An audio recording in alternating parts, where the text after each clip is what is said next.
again. It's a rich thing.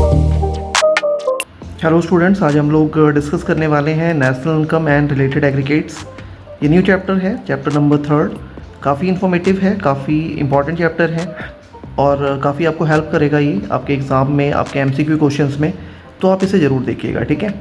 इस chapter में हम लोग जो भी इनिशियली बेसिक टॉपिक्स हैं जो कि आपको हेल्प करने वाले हैं इस चैप्टर में, हम उनको डिस्कस करेंगे वन बाय वन, ठीक है। तो बिना देरी किए हम लोग स्टार्ट करते हैं। सबसे पहले हम लोग बात करते हैं, देखो नेशनल इनकम। देखो नेशनल इनकम की अगर मैं बात करूं तो अगर सिंपल वर्ड्स में अगर हम बताएं तो नेशनल इनकम का मतलब ये होता है एक कंट्री में रहने वाले जो भी नॉर्मल रेजिडेंट हैं उनके थ्रू जो भी इनकम अर्न की जाती है, जो भी इनकम जनरेट की जाती है एक अकाउंटिंग ईयर में, उनका सम प्लस आपको पता है कि हमारी कंट्री के कुछ लोग फॉरेन में बसे हुए हैं, वो वहाँ से इनकम अर्न करके लेकर आते हैं और कुछ इंडिया में भी फॉरेनर्स रहते हैं, वो यहाँ से पैसा अर्न करके ले जाते हैं। तो जितना हमने वहाँ से अर्न किया माइनस जितना हमने उनको दिया, there difference is called NFIA। तो sum of domestic income and net factor income from abroad is called national income.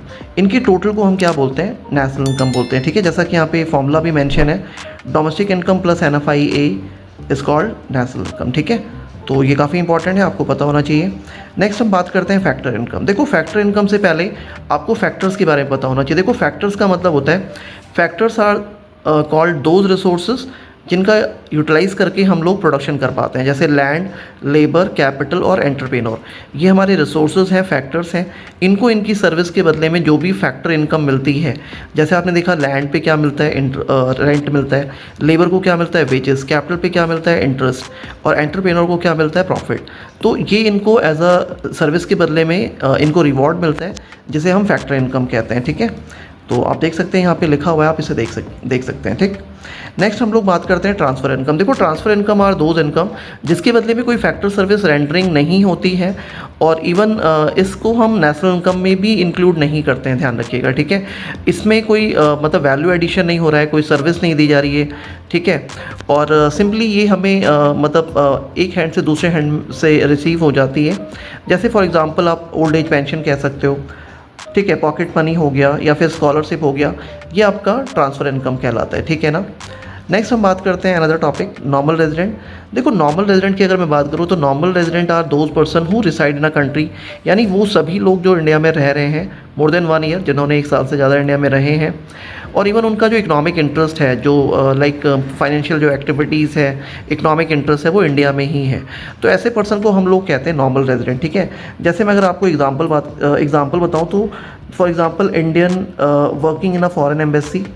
जैसे मान लो इंडिया में कोई फॉरेन एम्बेसी है और उन फॉरेन एम्बेसीज़ में इंडियंस काम करते हैं, तो वो इंडिया के नॉर्मल रेजिडेंट कहलाते हैं, ठीक है। WHO का ऑफिस है इंडिया में, WHO एक बड़ी वर्ल्ड हेल्थ ऑर्गेनाइजेशन कहलाती है, और उसमें जो काम करने वाले इंडियंस हैं वो इंडिया के नॉर्मल रेजिडेंट कहलाते हैं, ठीक है।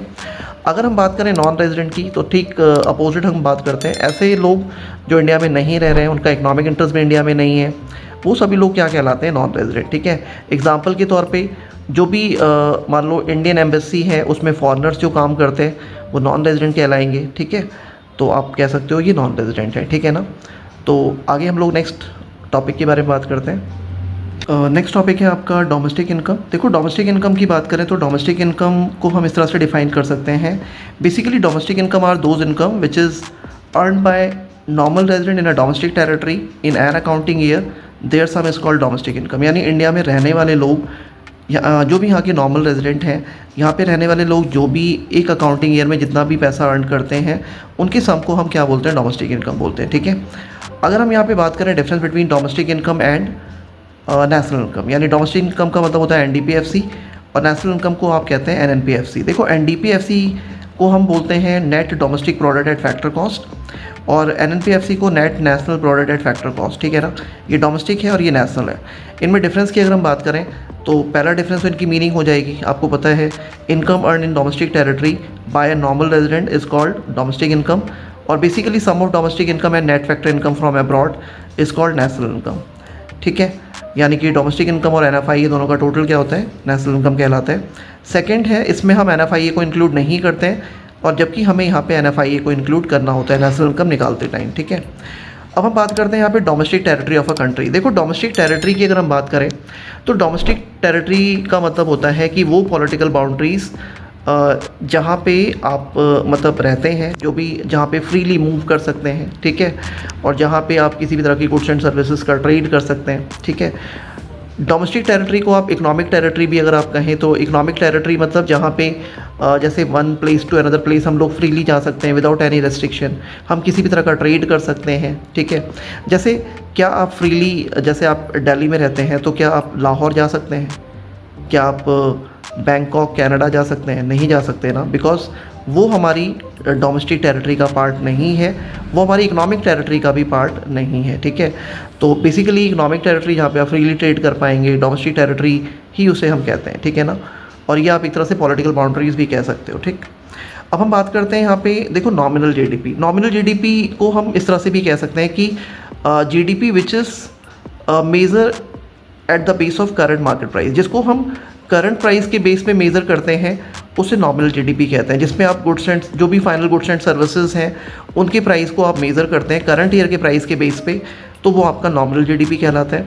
जबकि real GDP are those GDP which is measure on a base of fix price. जो भी आपका बेस प्राइस है या फिक्स प्राइस है, उसके बेसिस पे अगर आप उसे मेज़र करते हैं तो वो रियल जीडीपी कहलाता है। और ध्यान रखिएगा, जिसमें एक अकाउंटिंग ईयर में जो भी गुड्स एंड सर्विसेज को प्रोड्यूस किया जाता है, अगर हम उसको बेस ईयर के प्राइस के बेस में मेज़र करें तो वो आपका रियल जीडीपी कहलाता है, ठीक है। नेक्स्ट हम बात करते हैं रियल जीडीपी। अगर आपको कैलकुलेट करना हो, एमसीक्यू क्वेश्चन आ सकता है इसका, तो रियल जीडीपी कैलकुलेट करने के लिए फॉर्मूला है नॉमिनल जीडीपी अपॉन में प्राइस इंडेक्स इनटू 100। यहाँ से आप रियल जीडीपी निकाल सकते हैं। अगर आपको नॉमिनल जीडीपी निकालना है तो आप इसी फॉर्मूले को रोटेट कर सकते हैं। नॉमिनल जीडीपी निकालने के लिए real GDP multiply price index upon में 100, इस तरह से आप यहाँ पे नॉमिनल जीडीपी निकाल पाते हैं। और अगर मैं बात करूँ जीडीपी डिफ्लेटर की, तो जीडीपी डिफ्लेटर को कैलकुलेट करने का तरीका होता है नॉमिनल जीडीपी अपॉन में रियल जीडीपी इनटू 100, ठीक है। तो यहाँ पे जाके हमने इस चैप्टर के ऑलमोस्ट सभी इंपॉर्टेंट टॉपिक डिस्कस किए हैं और आई होप आपको बहुत अच्छे से क्लियर भी हो गया होगा, ठीक है। तो अगर आपको ये वीडियो पसंद आई है तो आप लाइक करें, चैनल पे नए हैं फर्स्ट टाइम तो आप सब्सक्राइब करना मत भूलिएगा और बेल आइकन को जरूर प्रेस कीजिएगा, ताकि जो भी इंपॉर्टेंट वीडियोस हैं, कंटेंट्स हैं जो हम लोग रेगुलरली आप लोगों के लिए लेके आ रहे हैं, उसको आप ग्रैब कर सकें, ठीक है। तो आज के लिए इतना ही। Thank you very much.